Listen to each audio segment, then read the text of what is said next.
Okay, good morning everybody. Welcome back to our lecture on international political economy. So today we're going to talk about domestic trade politics, and this is our agenda today. We're going to talk about different societal models, and specifically we're going to talk about the factor model of trade and the sector model of trade. So those two models can give us some predictions, and some will provide implications about the distributional consequences. And the distributional consequences simply mean who are the winners from trade and who are the losers. And they will come up with different predictions, and they are based on different assumptions, and they will come up with different political implications. And political implications, I mean the role for political parties and whether they favor trade or not, and whether they are united against or in favor of free trade, or whether they are internally split over the issue of free trade. And as we're going to see, in certain periods of time, the trade was a highly salient issue. And actually, it's again in the United States, for instance, but also in European countries, the question whether we should allow free trade or whether we should restrict trade is actually highly important. And in some periods, for instance, in the United Kingdom, in Britain, in the 19th century, it had major implications for the party system. So the political parties that we see today and the cleavages between parties that we see today go back to the 19th century in some countries, and in the political conflict over free trade. So trade is not just an economic issue, it can have major political consequences for the party system. And then we're going to evaluate these models by looking, try to reconcile the factor and the sector model, because they have different implications. So we want to see under which conditions which model applies better. And then we're going to look at what voters actually want. Who wants free trade, and what do the losers do when they suffer from free trade. Good, so we're going to start directly from last week. Last week we talked about these different games, the liberal view and what I called the mercantilist view, but we could also call it the political economy view of free trade. And the liberal view, in the liberal view, we came up with this model that in which we have this national equilibrium and an uncontested situation where both countries want free trade. And this game, as I told you last week, is called harmony, and this directly comes out from the idea of the assumption that both or all countries, in this case both countries, can benefit from free trade. So it's based on the idea of comparative advantage and mutually beneficial trade. So we have a strong theoretical case for it. But as I also said last week, there is weak empirical support in the sense that we often see protectionist tendencies in countries, and it has taken a long time for these countries to open up their markets for trade. So to explain that, we came up with this mercantilist view, which essentially comes down to a prisoner's dilemma, where we have the national equilibrium, a national equilibrium in which both countries are protectionist. And here we have so far we have a weak theoretical case. We don't have a domestic theory of why this is the case. We just came up with this preference order, which sounded intuitive, but we didn't motivate it theoretically, right? So to explain why we're actually playing this game, the prisoner's dilemma, and not this game, which is called harmony, we need to come up with a model of domestic trade preferences.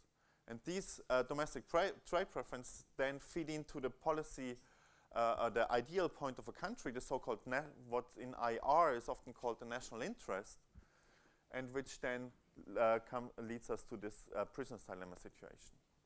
And that's what we're going to do today.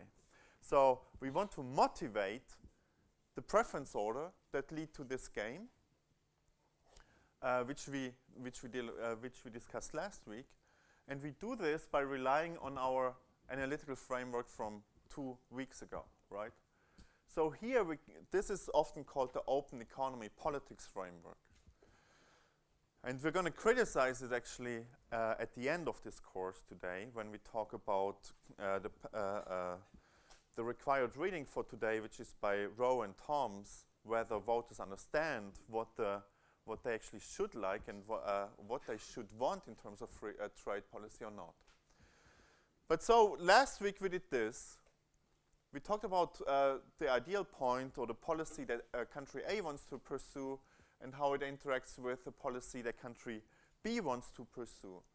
And now we want to develop a model that explains us what the interests are of different classes or different sectors within country A and within country B, and how they then motivate the preference orders that we came up with last week. So the guiding questions today are, what are the theoretical motivations of this mercantilist game that I just showed you? And to answer this question, we focus on the distributional consequences of free trade. So obviously, the winners will support free trade and the losers will oppose free trade, but the question is, who wins and who loses? And it's not obvious who that would be. I hinted at this already last week when I talked about Portugal and England. So in Portugal, the clothes producers disappeared, right? And in Portugal, in England, the wine producers disappeared. But we didn't specify why that would be the case. We just made the assumption that Britain has a comparative advantage in producing clothes, while Portugal has a comparative advantage in producing wine. Now we need to explain why this is the case.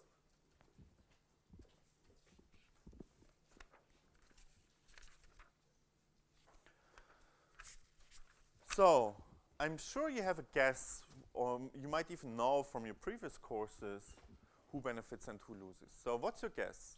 How would you divide society into which groups? And who wins and who loses? Do you have an idea? Yeah. So when we talk about free trade, right?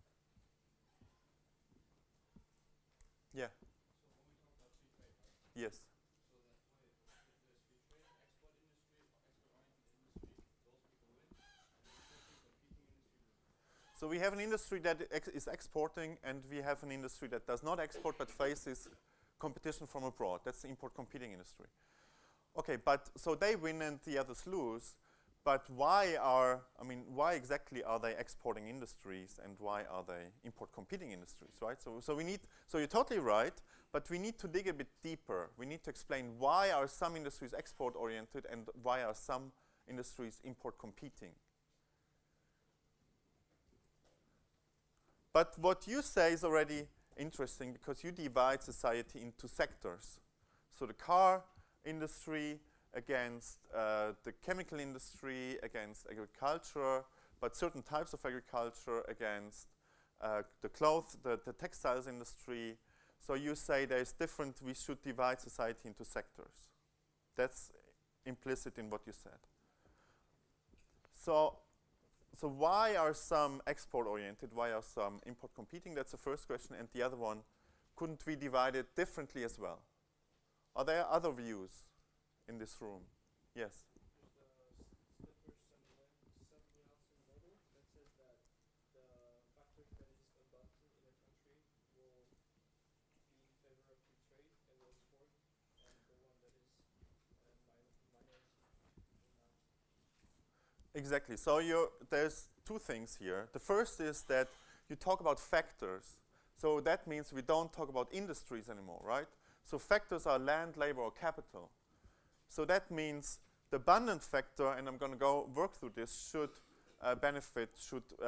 support free trade. And the scarce factor should oppose it.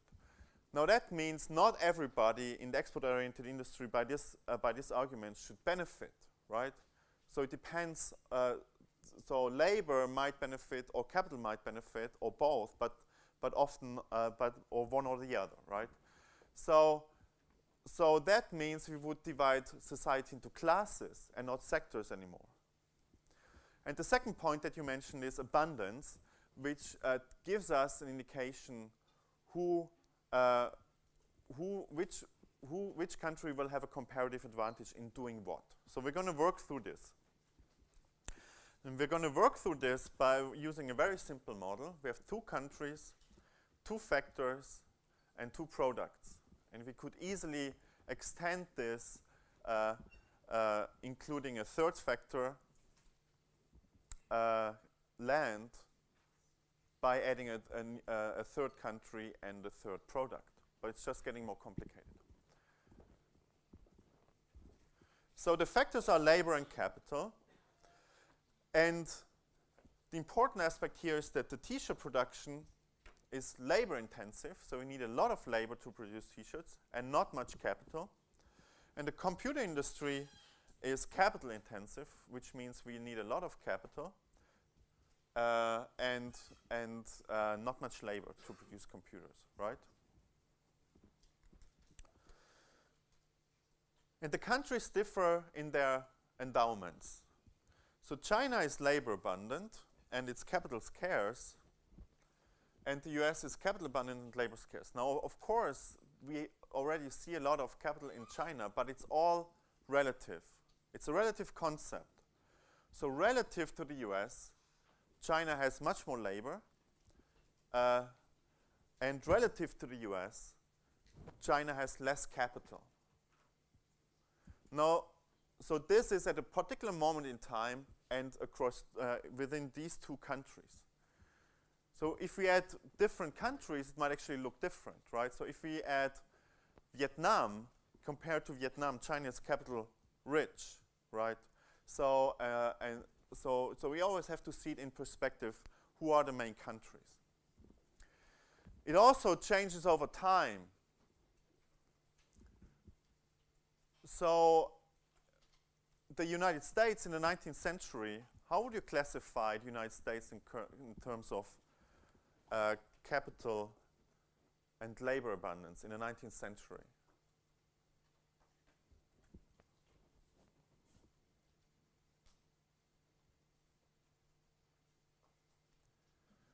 So who was the most important other country back then? Yeah. So it was England, and compared to England, what was the abundance relationship of the United States? So it was labor abundant relative to Britain. It was that could already be. So just a moment. So it was capital scarce. Clearly, there was way more capital in Britain back then because industrialization happened in Britain and there was capital accumulation at that time. When we come to labor, it's already more complex, right? So in absolute terms, Britain is clearly has less, lower, the population is smaller, so it's in absolute terms more labor scarce, but in relative terms, not necessarily, especially when we add land, right? The United States was a huge country with a lot of land, and relative to land, it was not much labor. And Britain was, in Britain we saw a movement into the cities with industrialization, so it was actually, it was labor rich. So we're going to go through this in a moment. But the important point is that the comparative advantage depends on abundance, because the abundant factor is cheap and the scarce factor is expensive. So if there's a large supply of something, it's always cheap. So if we have a lot of labor, labor is cheap, and if we have a lot of capital, capital is cheap. That means that the production costs in the US for t-shirts is high because it's relying heavily on the scarce factor, which is labor, and the production cost of computers is low because it relies heavily on the abundant factor. So the US in this model has a comparative advantage in producing computers, while China has a comparative advantage in producing T-shirts, right? And that's what's going to happen. So that's the Heckscher-Ohlin model. Now the question is, who wins? So who in China, or let's start with the US. Who in the US wins from free trade and who loses? You already hinted at that, but let's just work it out very quickly. Who's the winner, who's the loser in the US? Yes? Computer producers are winners. Excuse me? Computer producers are winners in free trade in USA. So the computer producers and I mean, so labor or capital or both? No, I think capital. So capital is going to win and labor is going to lose. So we already, so we have an export-oriented industry, which is the computer industry, but not everybody in this industry wins, right? So that's the difference to the sector model. That's really important here. And what about China? Who wins and who loses?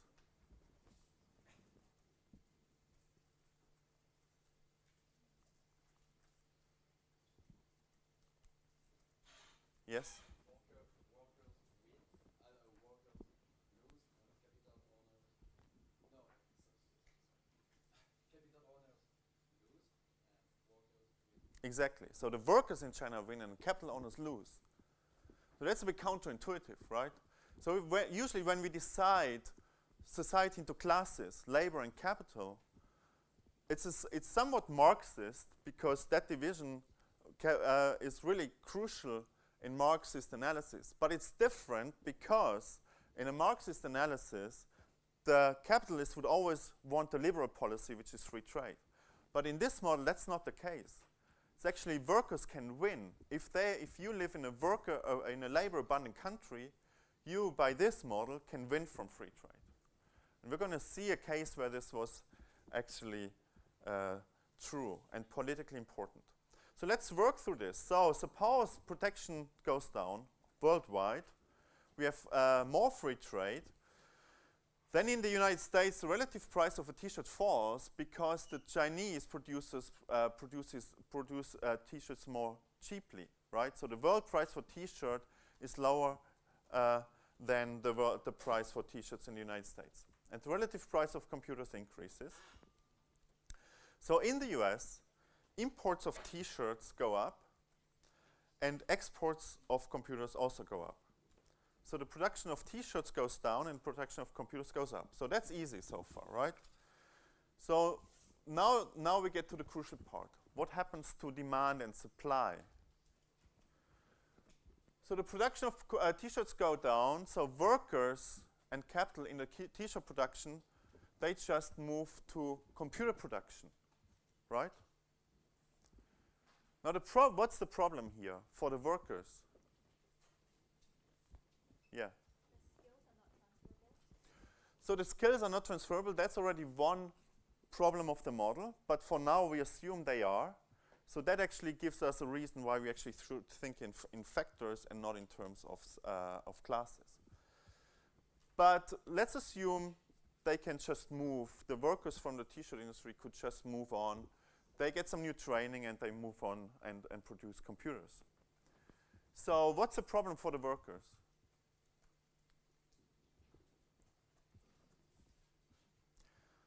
The problem is that the T-shirt industry lays off more workers than the amount of workers that we now need in the computer industry, right?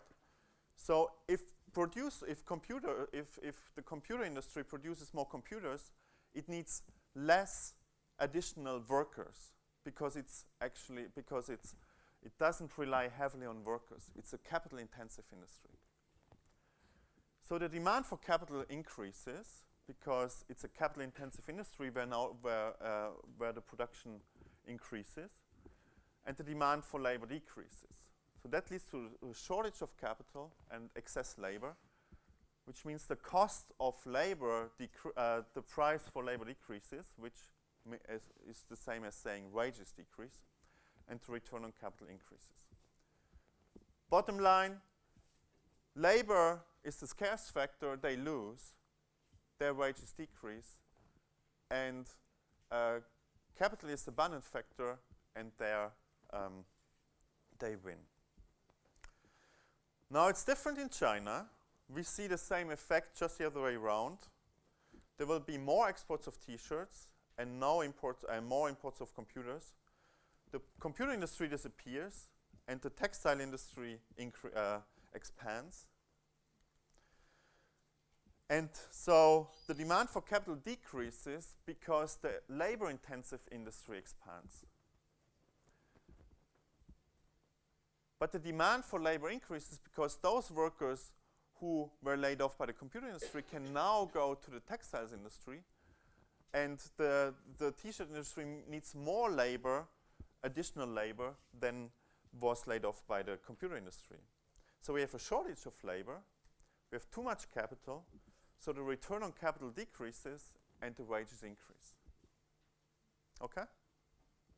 So here labor benefits.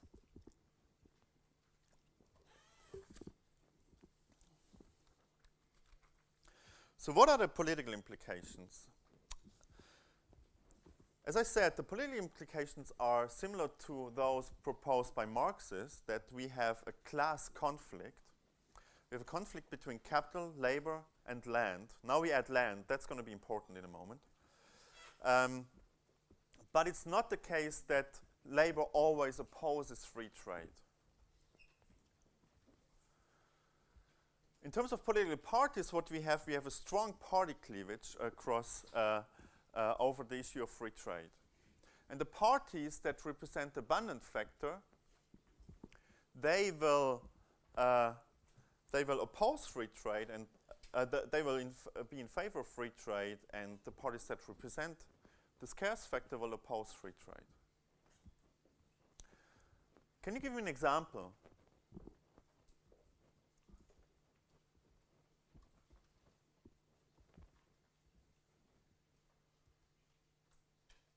Yes. Okay, in which way?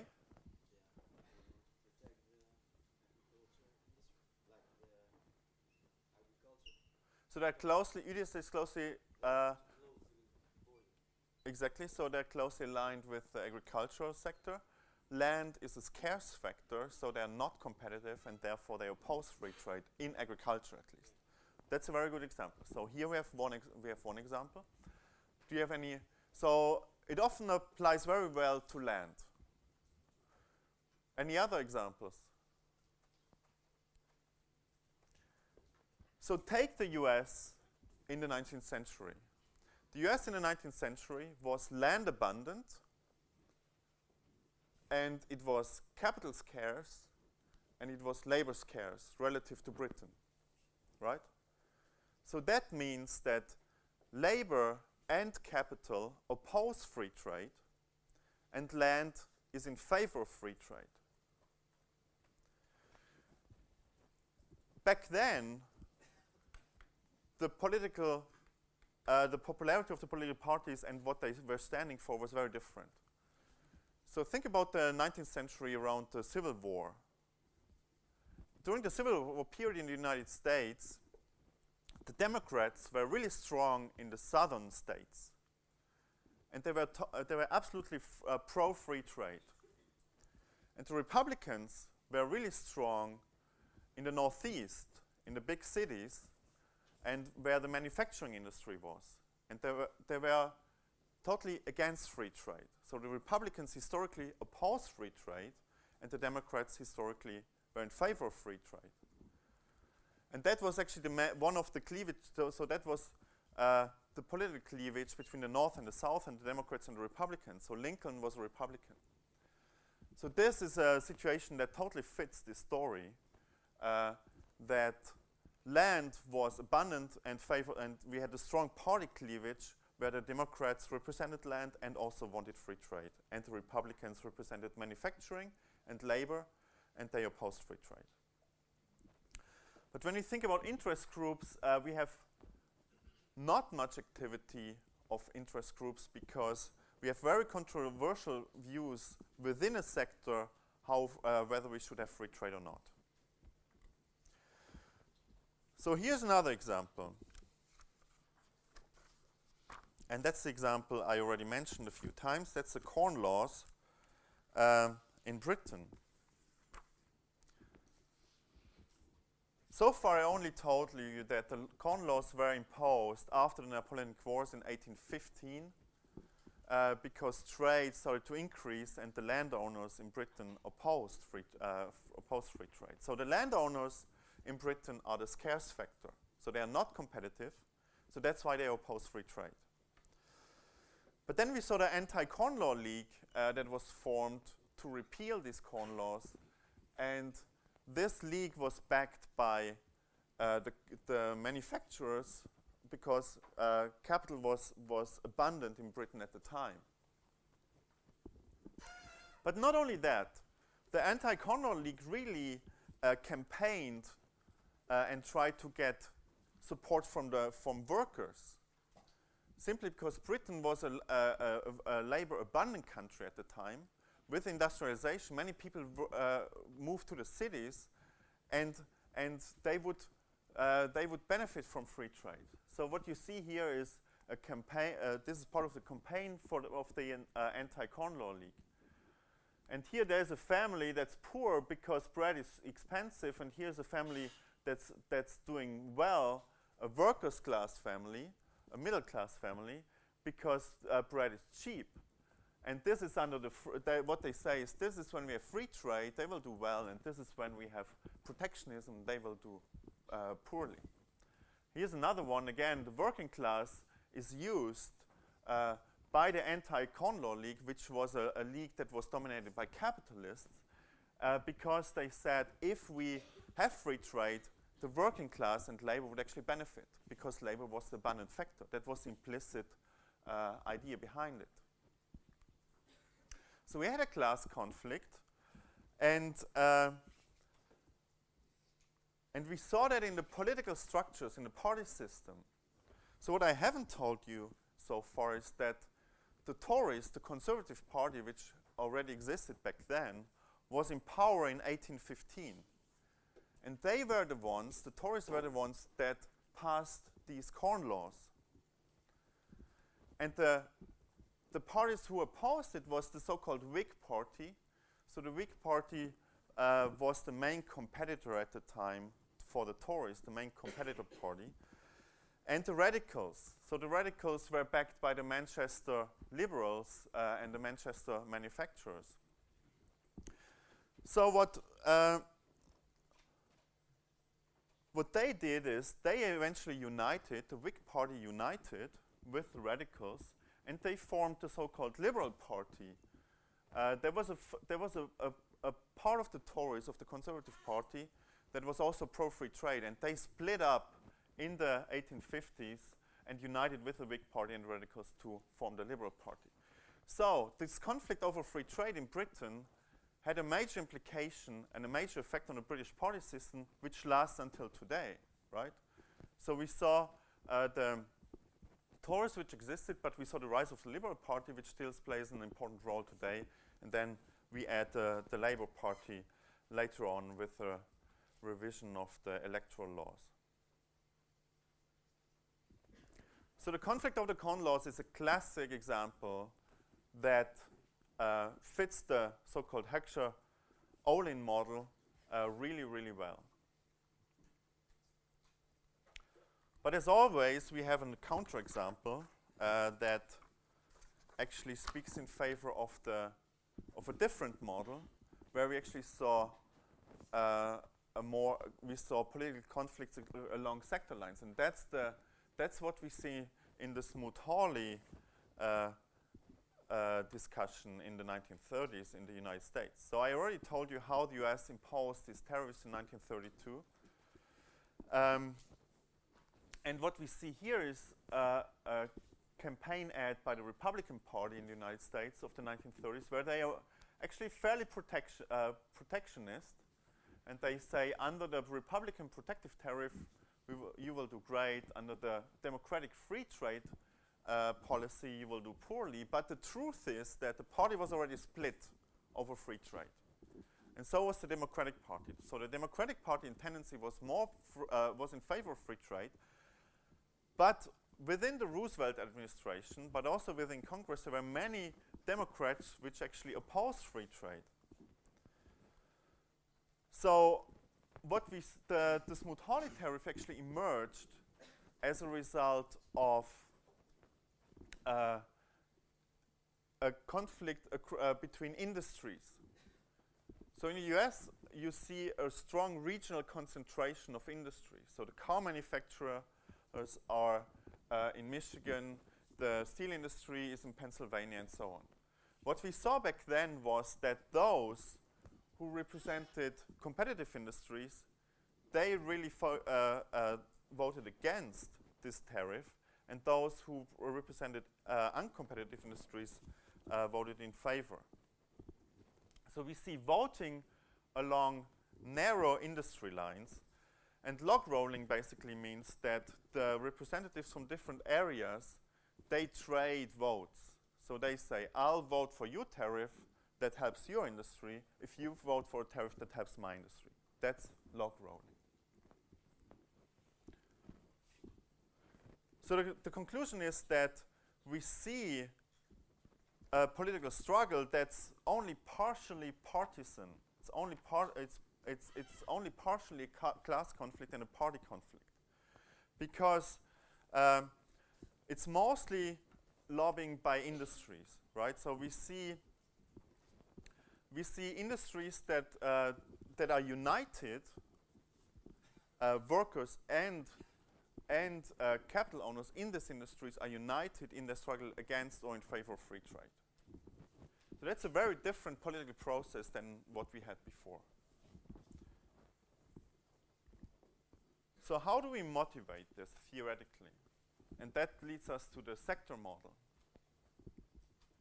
So again, as before, we have two countries, two industries, and so on, two products. But now, we're going to impose an assumption which actually you said just before. We assume that factors are tied to specific industries. That means that essentially a worker in the textiles industry couldn't just apply for a job in the computer industry. And the capital owner who owns a textile factory cannot just start to produce computers, because the machinery and the capital that you have is tied, is industry specific. That's the so-called Ricardo-Weiner model. And that's a key assumption that distinguishes the two. So the winners and the losers are together in the industry. So capital and labor in an industry win if they're competitive, and they are competitive if they use the abundant factor intensively. So in the United States, the owner of the computer factory and the workers in that computer factory, they both win. And they unite against the losers, which are both capital owners and workers in the industry that uses the scarce factor intensively, right? So we have a very different cleavage. So the parties here don't play a big role anymore. It's more the industries and the interest groups that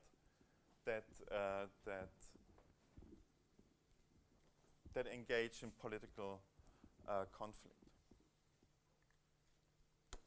So we have a political battle over trade along industry lines. And we have an intra-party cleavage. So the parties are split over trade policy. And the parties, because they represent voters in both industries, in the export-oriented and in the import-competing industries, and there's no clear partisan strategy over free trade. And that's what you often see today, right? So you see that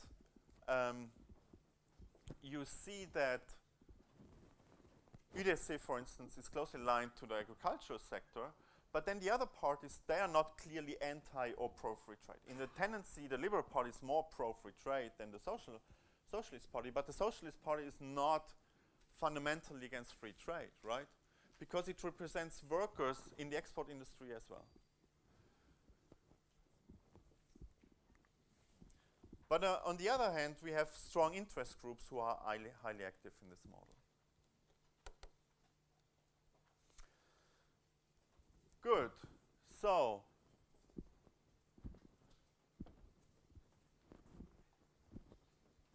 how do you reconcile these two models? How could we actually examine which model is more useful? So I gave you examples for both. I gave you an example, the US in the 19th century or Britain in the 19th century, where we see a class cleavage. But today it seems more that we are living in a world where we have actually industry cleavages, conflicts across industries and not across classes. So how could we make sense of that?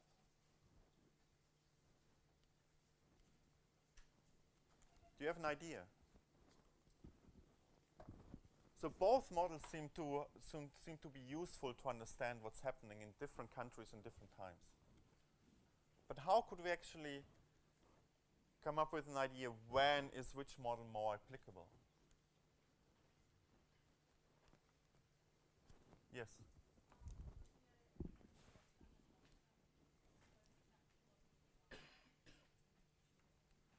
Exactly, so that's one way to look at it. That the factor model actually assumes that you cannot move from one industry to another within a day. But clearly in the long term, when one industry declines, you can retrain and you can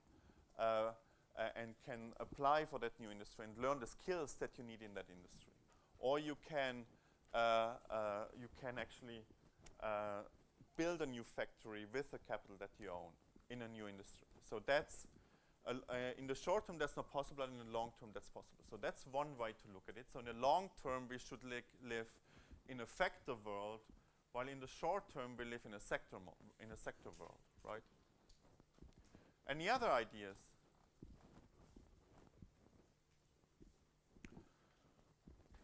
Well, we go back to our assumption. We can think about whether in certain periods it's actually more easy, because of the type of economic and because of the economic structure of a country, whether it's actually easier to move from one sector to another, and in other periods it's actually more difficult. That could be a solution to it. And that's what we're going to do after the break. So after the break we're going to look at factor mobility across time. And we're going to find that in certain countries it's actually easier to move from one sector to another than in other countries. And in certain times it's actually easier to move from one sector to another than in other times. So let's take the break here before we move to the evaluation, and maybe come back at 11:10. And then we're going to talk about exactly this.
Okay, let's move on, please. So, in this, I'm gonna do some more history in this first part of the second half, but then I'm actually gonna move to what this all means for today, right? So that's a big question. So, but what you should understand here is really that trade has a lot to say about how political conflict evolved over time. That's we do all this history, and how it shapes the political party systems of different countries and political conflict. But of course, it matters how this applies all today. So that's what we're going to do later, actually, in a few minutes. But before that, I would like to actually discuss how we can reconcile these two approaches, and we already hinted at this. This is from a study by Heckscher-Ohlin, which does exactly that. And it focuses on this assumption that one model, on the assumption of one model that factors are fully mobile, and the assumption of the others that they are fully mobile. And both, of course, are extreme assumptions. We are always somewhere in between, and this changes. Now the question is, why could it change? What affects factor mobility? It affects the types of industries that we see and the type of economic activity that we see. That affects factor mobility. Whether we have highly specialized, whether we need highly specialized and sector-specific skills to produce something, or whether we actually need a large amount of unskilled workers, right? So that might explain why we have factor mobility. What else could explain factor mobility and how it varies? Do you have an idea? Any guesses? Why are factors or workers mobile at some points and not in others?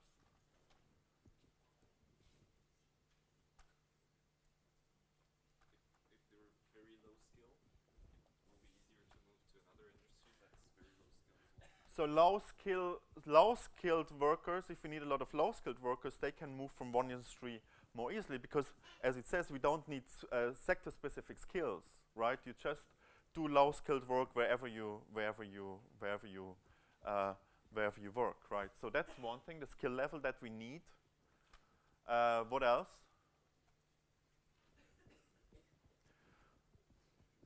Well, geography is an important factor, right? So often industries are in different areas, especially if your country is really large. You need to relocate, and transportation costs then matter, and the rise of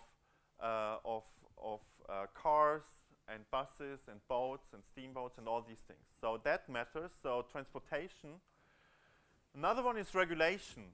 Regulation is actually very important because it defines who can work in which industry. Think of the guilds in the past, right? They basically closed certain sectors to workers who were not born into this sector, right? So regulation is really important. So we see variation in regulations across countries. So France, for instance, historically regulates economic activity much more heavily than Britain, a liberal market economy, right? So that's one source of variation. We saw that regulations vary over time. We saw the rise of transportation, which facilitated physical relocation. And we see different types of economic structures and activities that vary. So for instance, with industrialization, we needed more and more low-skilled workers in Britain, for instance, right? That meant that factor mobility in Britain started to increase when industrialization happened. Another question, so our hypothesis is that factor mobility increases when factor mobility is high. We should live in a factor world. We should see class conflict. And when factor mobility is low, we are living in a sector world. We should see sectoral conflict. And now we need to measure factor mobility, right? And that's not easy. So what Heckscher proposed is that he's going to look at the variation in the rate of return for different factors, so wages and profits across sectors. So the idea is pretty straightforward. If you earn the same in all different sectors, in the car industry, if you're a worker and you work the same, you earn the same in the car industry and in the chemical industry and in the textiles industry, then labor mobility is high. But if there's a lot of variation, if the wages differ across these different sectors, then there's low mobility, right? So what he did is he collected data on the average earnings, the average wages in different sectors in the United States from 1810 to 1990. And so this graph means that if we are at a high level here, that means the variation across sectors is really, really high. So we should live in a sector world. If this line decreases, the variation of wages in the different sectors starts to decrease. So factor mobility increases. So we should live in a factor world. And that's what we see. We see that in the US, we first had high wage variation, low factor mobility. Then we see decline in variation of wages across sectors. So we have high mobility. And then again, since 1910, it starts to increase again.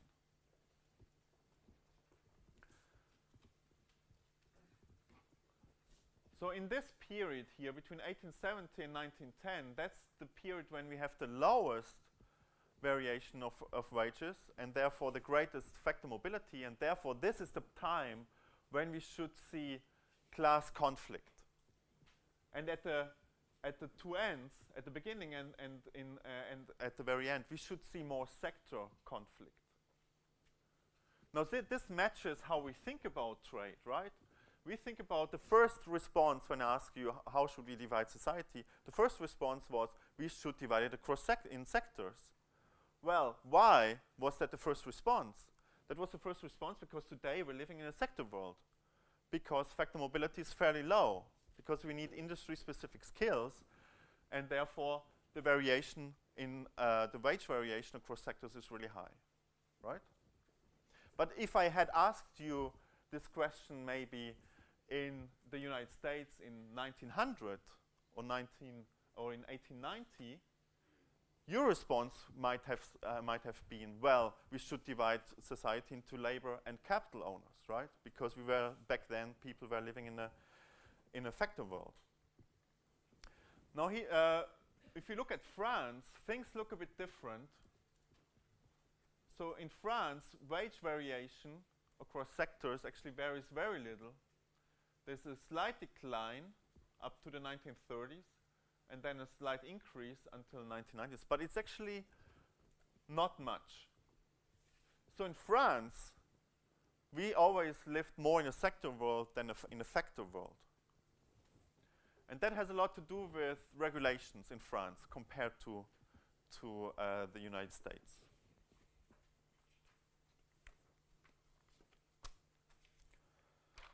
So how does that affect conflict then?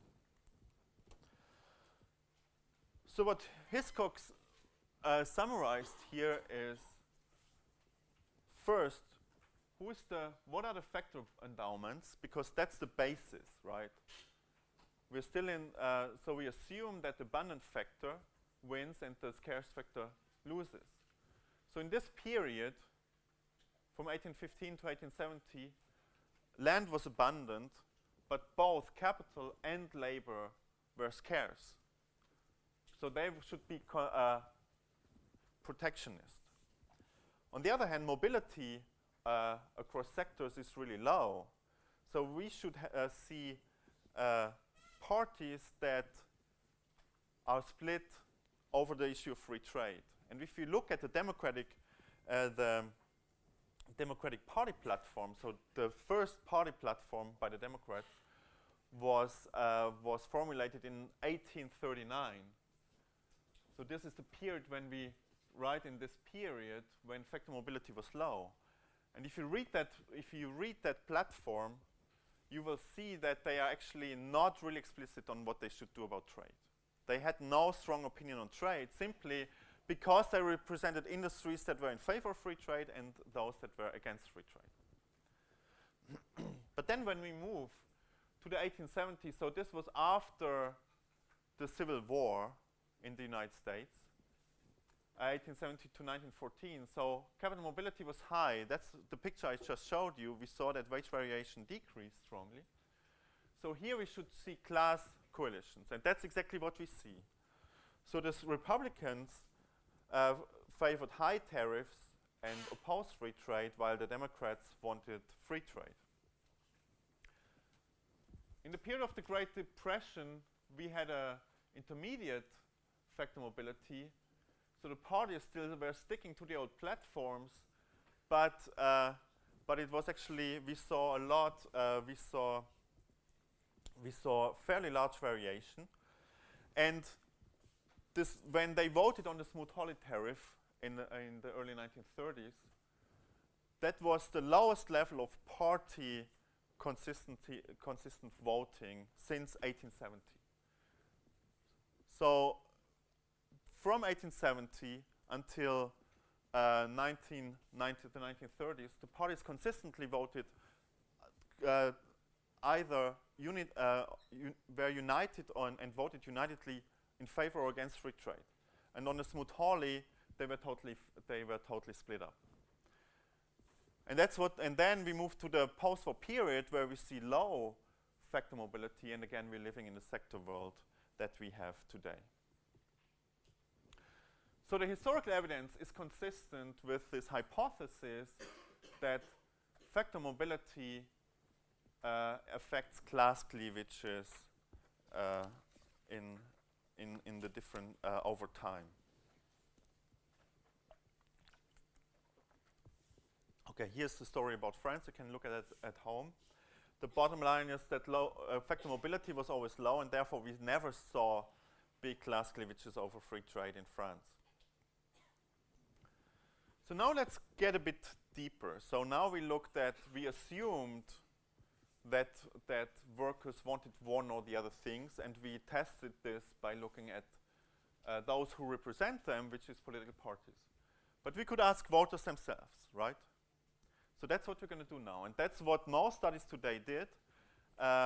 They actually test the predictions by the Heckscher-Ohlin model by using survey data. So you go around and you take a random sample of 1,000 voters in Switzerland or in the United States or in Germany, and you ask them, do you want free trade or not? So let's make a test here. What about you?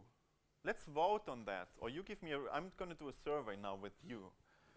So I'm going to ask you, do you favor or oppose placing new limits on imports? So who of you agrees with new limits on imports? Raise your hand. Come on. 2, 3, 4, 5, 6, 7, 8. So some people favor placing new limits on imports. Who opposes new limits on imports? Okay, so that's way more, right? So we have a clear majority against against protectionism. Who abstains? Fair amount abstains. Okay. So how does this match with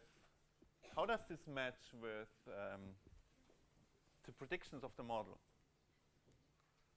What should you want and what should you not want?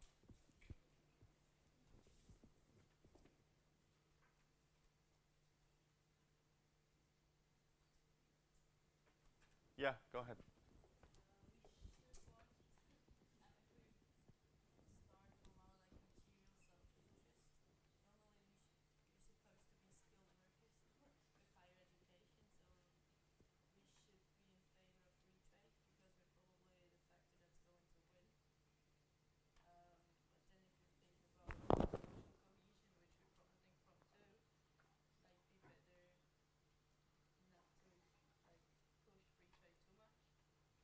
Okay, so if you're selfish, you should, you presumably benefit from free trade. You already made a refinement to the theory here. You said you're a skilled worker. So you divide the factor labor that we only looked at labor in total so far, right? So you divide labor into skilled and unskilled labor. That's consistent with the Heckscher-Ohlin model, but it's a refinement. And why do you benefit?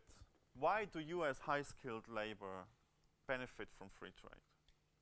By this theory here. Because Switzerland is a country where high-skilled labor is abundant, right? That's the point. So in Switzerland, high-skilled labor should win and low-skilled labor should lose. Because low-skilled labor is scarce relative to China and Vietnam and other countries. And high-skilled labor is abundant. You fall into the category of high-skilled labor. That's why you should, on average, prefer free trade. And the test just confirmed that, right? So the majority was in favor of free trade and opposed to protectionism. And that's exactly what the newer studies have been doing. So one of the first ones was by Shivi and Slaughter. So we're actually using our analytical framework and test whether this is the case, whether it applies. So he makes exactly that argument that they make exactly this argument that I just made, and that you implicitly made as well, that high-skilled labor should win from trade, so they should oppose protectionism. The alternative explanation would be that those who are employed in an export-oriented sector should favor free trade, right? So that's the sectoral model. Could your response also be explained by the sectoral model? So the majority for free trade in this room, could you explain this with the sector model as well?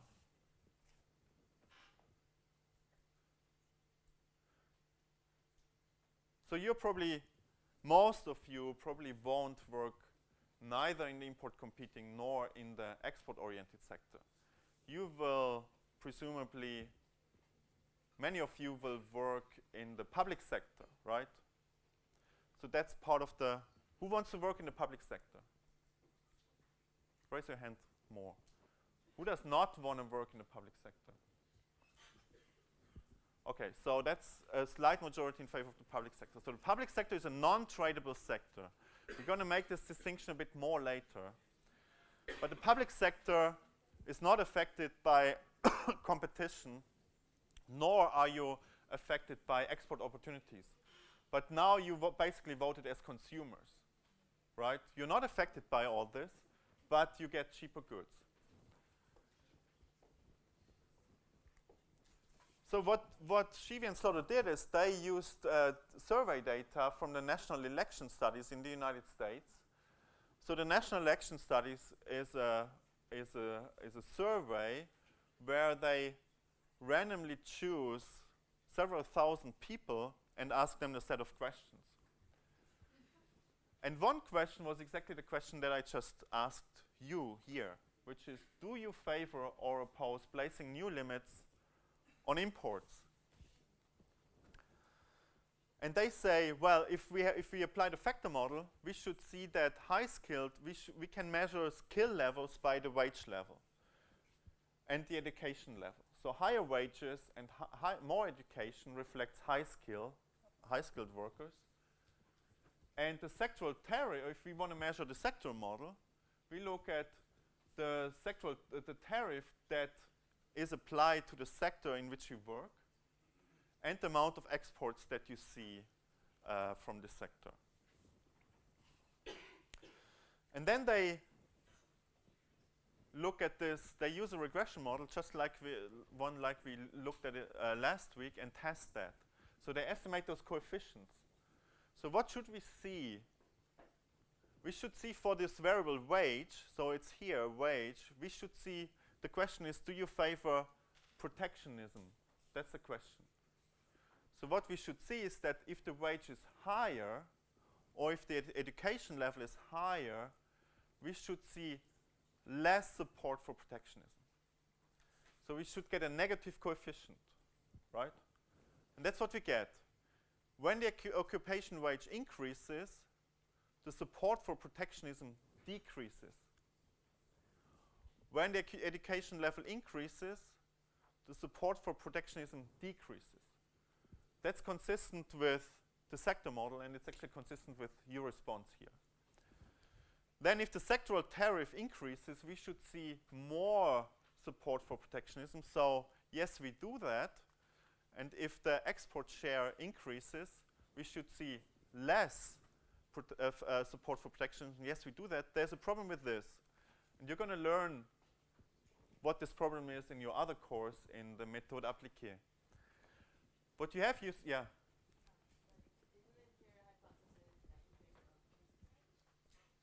Yeah, so the dependent, so they are in favor, yes. Actually, I corrected that and I did it wrong. So in favor of protection if low skilled and employed in import competing sectors. I actually tried to fix that and I made it wrong. I'll fix it and upload new slides. In favor of free trade if highly skilled, or in favor of protectionism if low skilled. Okay? So, what matters if you estimate such a coefficient? It's the coefficient size, and what's below here, that's the standard error. The standard error tells you whether you got this, what's the likelihood that you got this coefficient by chance or not. So the standard error should be small.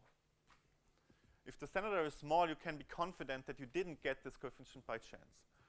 So what you get here is you get small standard errors, but for these two you get very big ones. They are as big as the coefficient. So that means that the first two coefficients, the coefficients on the factor model, are statistically significant. We can be sure we get this not just by chance. And the coefficients on the sector model are statistically insignificant. So we cannot be sure that we just got this randomly.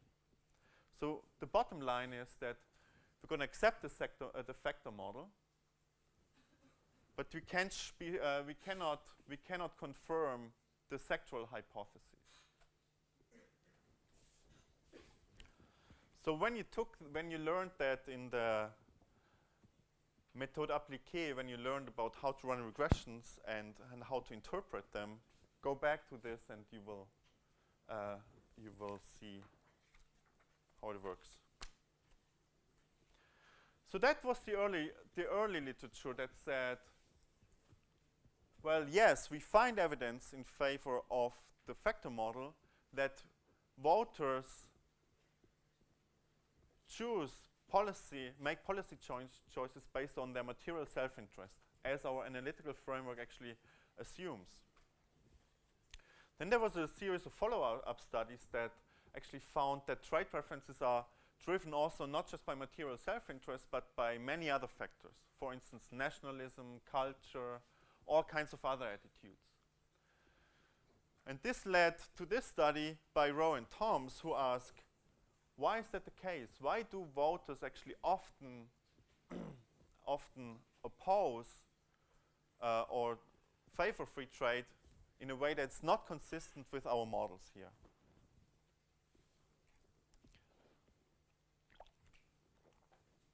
And what they say is it depends on how much they know about the distributional consequences of free trade. And the argument is that often citizens don't know whether they win or lose from free trade. Well, they have a sense, but it's not entirely clear to them. So they have beliefs about the effects of trade that do not match the predictions by the Soper-Samuelson model. But if we tell them, if we give them random cues about the effect of trade, they will start to more consistently behave in the way as predicted by the model. So what they do is they do a survey experiment. So again, they ask a number of people, and some of them, they didn't tell them anything about the income effects of trade. And to another group, they give them a sense who wins and who loses, whether they themselves will win or lose. And they randomly assign these respondents to the different groups.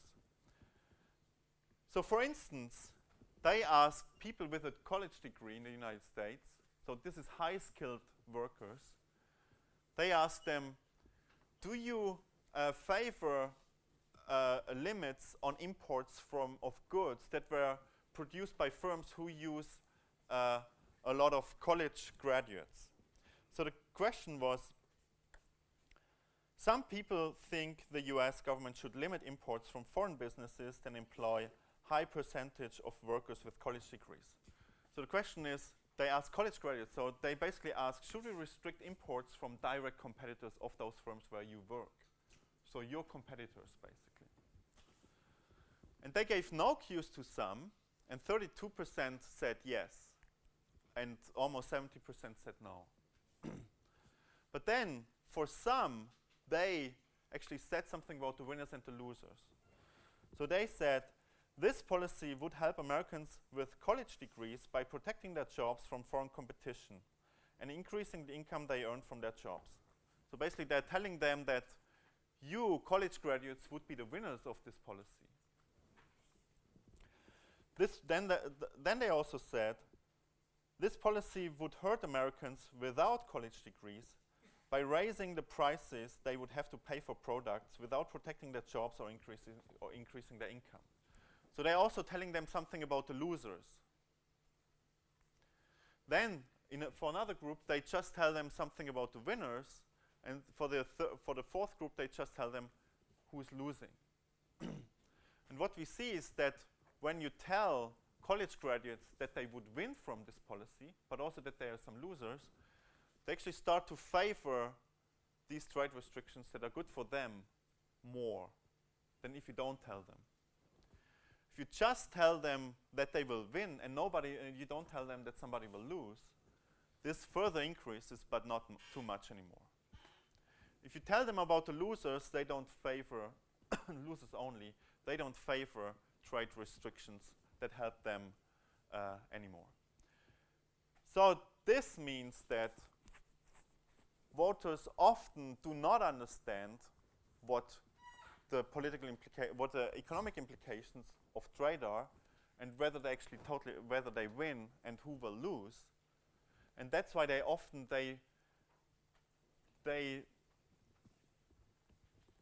decide on trade on other grounds, on other beliefs, how they think the world works. But once you tell them, they start to actually behave to favor trade or oppose trade in the way that the model predicts.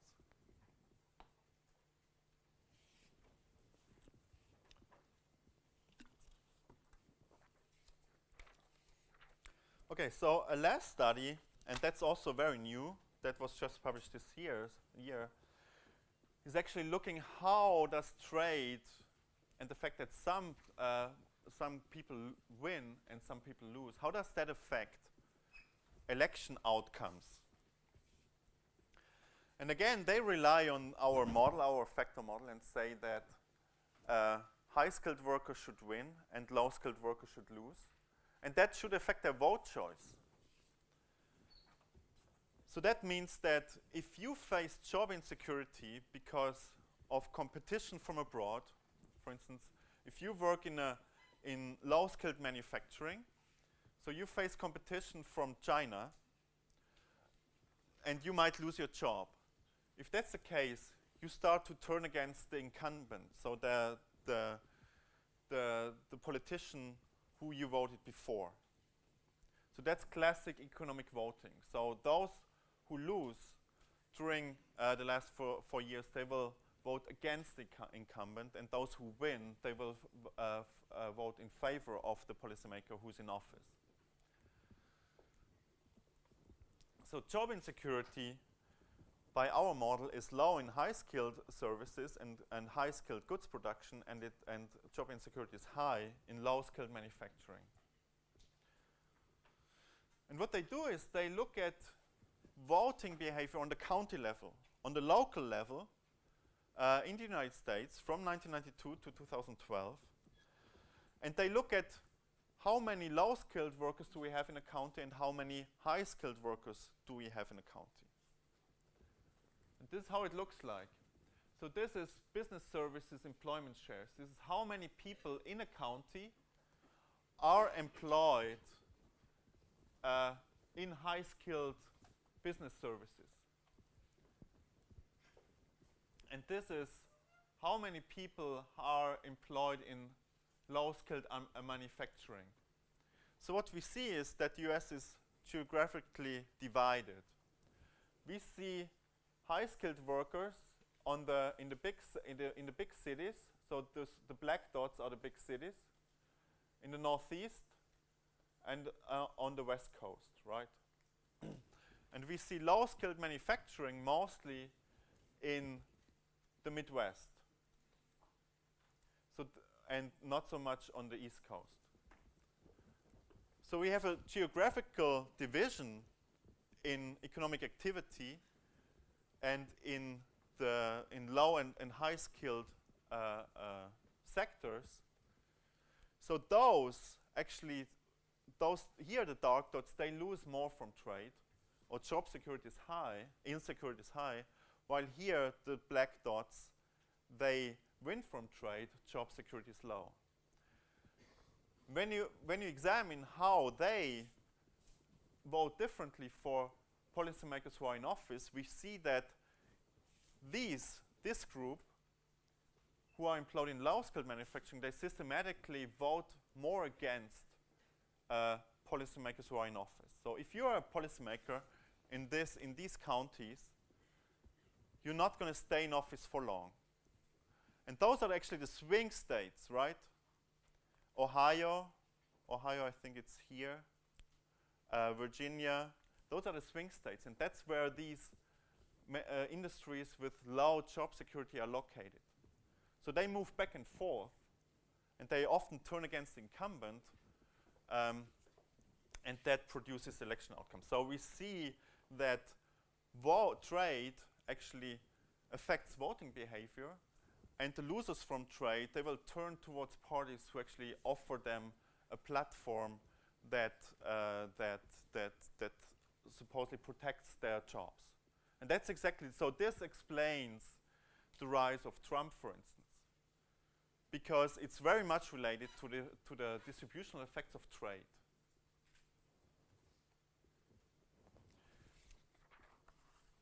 So there's more studies that on this issue. So one hypothesis would also be that the losers from trade, they demand compensation for greater job insecurity.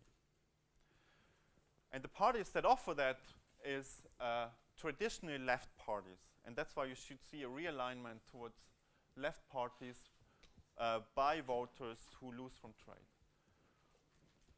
So there's one study that shows this, but it's actually not clear.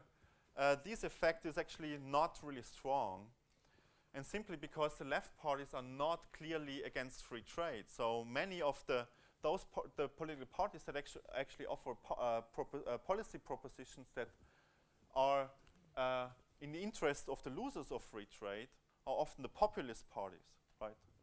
So we see a political realignment towards populist parties, which is driven to some extent by free trade. So we see that in Europe as well, right? We see that in Britain with UKIP, we see that in Germany with the AfD and so on. So the losers of trade turn towards parties that propose less trade, and that's why we partially see the rise of populism. Another effect that was found is that it increases polarization. So in those areas where we have a lot of losers from trade, we see a rise of candidates with more extreme views. And this was shown for the United States, but it clearly fits the story with Europe, that candidates move further away from the center and propose policies that are more extremist, and that's what we also see in Europe. Good. So the takeaway point here is that, on average, the factor model works fairly well when we divide labor into two groups, high-skilled and low-skilled labor. We see that this requires that voters understand the economic effects of trade, which is often not the case. That's why we resort to different beliefs. But once they do, they actually support the policies that are in their material interest. And the third point is that we see that trade has strong political effects historically in Britain, in the in the US, in Europe, but also today, because clearly trade is not the only cause of populism these days, but it's one of the important drivers that can explain the rise of populist parties in industrialized democracies today.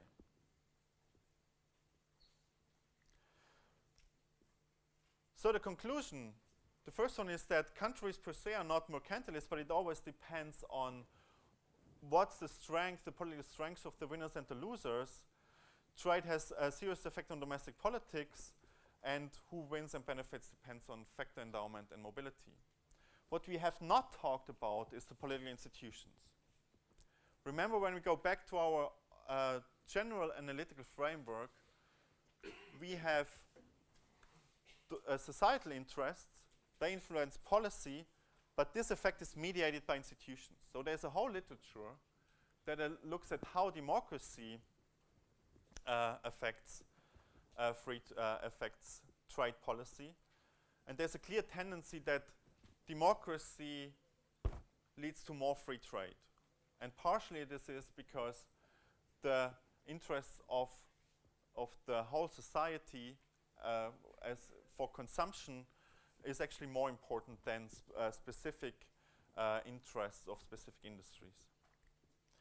The electoral system is important, where majoritarian systems promote political organization along industry lines, while proportional systems promote organization more along class lines.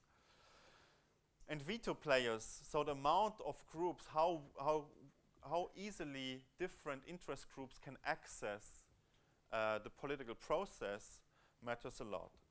So political systems that grant fewer political actors access to policymakers, they find it easier to change tariffs and therefore to lower tariffs and to abolish protectionist measures than political systems where we have a lot of access points. Okay, that's it for this week. So what we're going to do now is, next week is we're going to move into preferential trade.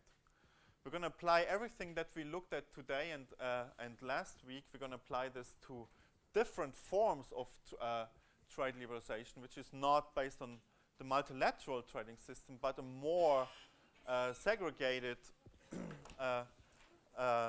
way of trade liberalization by picking out different countries that you like more, with which you would like to trade more or not. Okay, that's what we're going to do next week.